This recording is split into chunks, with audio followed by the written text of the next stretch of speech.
Bienvenue sur cette nouvelle vidéo. Cela faisait très longtemps que je n'avais plus fait de contenu sur cette chaîne et honnêtement je ne pensais pas trop en refaire, tout simplement par des manques de temps. Je suis très impliqué dans mon entreprise de photographe et je n'avais pas forcément le temps de refaire des vidéos parce que l'air de rien, ça prend pas mal de travail. Mais voilà, ça fait maintenant 2 ans qu'on vit une crise sanitaire qui est plus une mascarade sanitaire pour moi et je trouve que les choses ne bougent toujours pas. Les gens ont toujours peur d'un virus qui au coin de la rue pourrait les tuer, à moins qu'ils ne portent un masque sur la figure ou qu'ils se fassent injecter une substance en phase expérimentale. Du coup, je me suis dit je vais refaire une vidéo pour un peu redonner mon avis sur tout ça et aider peut-être les gens à aller vers un choix plus éclairé. Alors on va parler de virus et en effet un virus n'est pas dangereux. Pour comprendre pourquoi un virus n'est pas dangereux, il faut revenir à la vision de la médecine actuelle qui nous vient de Pasteur. Alors Pasteur, qui à la base n'est pas un médecin mais un chimiste, a émis la théorie que tout ce qui est extérieur au corps peut être potentiellement agressif, comme des virus ou des bactéries, et que quand ils nous agressent, ça va déclencher une maladie. Et que pour ce faire, on doit se soigner avec des médicaments ou se prévenir en nous injectant des substances comme des vaccins. Alors grâce à Pasteur, il y a eu de très bonnes avancées dans le domaine de la santé. C'est notamment grâce à lui que les chirurgiens se lavent les mains et désinfectent leurs outils avant d'opérer quelqu'un, ce qui est une excellente chose et qui a sauvé beaucoup de vies. Mais malheureusement, cette vision par rapport à la médecine et aux maladies est elle complètement erronée.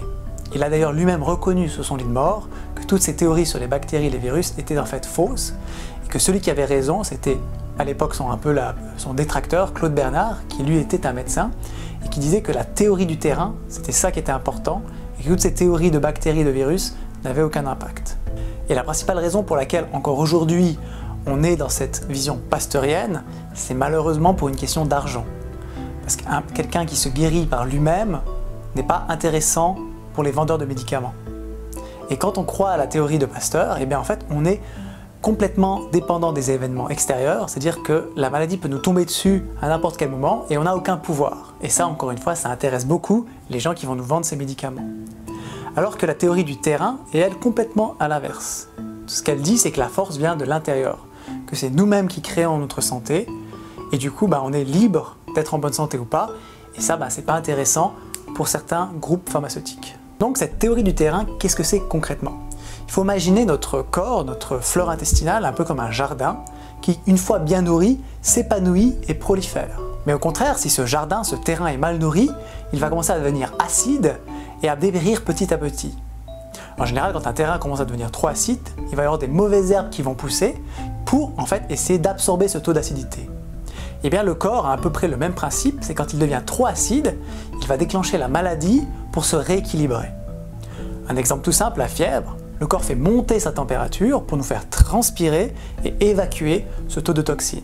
Et du coup, la théorie du terrain est toute simple, c'est du moment qu'on est bien nourri, que ce soit au niveau de notre nourriture physique, émotionnelle et spirituelle, en fait, rien ne peut nous arriver, on sera tout le temps en bonne santé. Et Claude Bernard est un des premiers médecins à avoir donné naissance au mouvement de l'hygiénisme. Donc le mouvement de l'hygiénisme, c'est un groupe de médecins qui ont voulu se détourner de la version pasteurienne pour chercher à comprendre quelle est la nourriture faite pour l'être humain afin de lui redonner tout le potentiel et de réellement soigner les gens une bonne fois pour toutes. Et cette vision de l'hygiénisme, c'est ce que j'ai étudié et que je pratique depuis ces 10 dernières années et forcé de constater que ça marche très bien.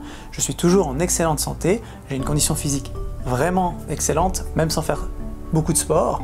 Et quand ce virus est arrivé en 2020, j'ai pas été inquiété plus que tant. Je me suis dit, dans le pire des cas, je vais passer quelques jours au lit, mais rien ne peut m'arriver de grave. Parce qu'encore une fois, le virus et les bactéries vivent avec nous, en harmonie dans notre corps. Il y a plus de bactéries et de virus dans notre corps que de cellules. Donc tout ça est un organisme vivant qui vit en symbiose. Et de vouloir éradiquer un virus, c'est une illusion, parce qu'on est fait de ce virus.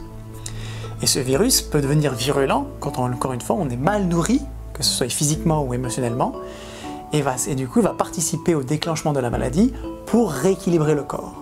Donc même quand on est malade, encore une fois, c'est une bonne chose, parce qu'on se rééquilibre pour retourner à la santé. Pour finir cette vidéo, que faire maintenant pour aller mieux? Il faut revenir à une bonne alimentation, c'est-à-dire privilégier des produits bruts, aller dans les marchés, manger beaucoup plus de végétaux que de produits animaux, cuisiner soi-même, fuir tout ce qui est chimie alimentaire, fuir les médicaments, boire principalement de l'eau, voire des jus de fruits, voire des tisanes, faire un peu d'exercice, marcher, sortir dans la nature, se libérer le plus possible du stress, passer du temps avec des gens qu'on aime, des gens qui sont positifs, qui nous font nous sentir bien, qui nous apportent quelque chose, fuir les relations toxiques et surtout fuir la pire des émotions qui est la peur. Malheureusement aujourd'hui, si tu es abonné aux médias, eh bien tu es nourri constamment de peur H24. Que ce soit la télé, les journaux ou la radio, on te fait peur, peur et peur. Et cette peur va créer beaucoup de problèmes de santé et de maladies et va énormément acidifier ton corps.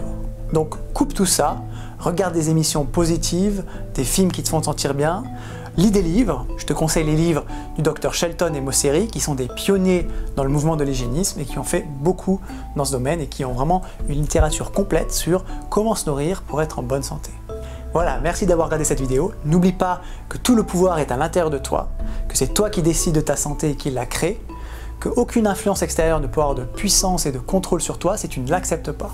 Donc reste maître de ta santé, je te souhaite une bonne journée et on se revoit très bientôt pour une autre vidéo.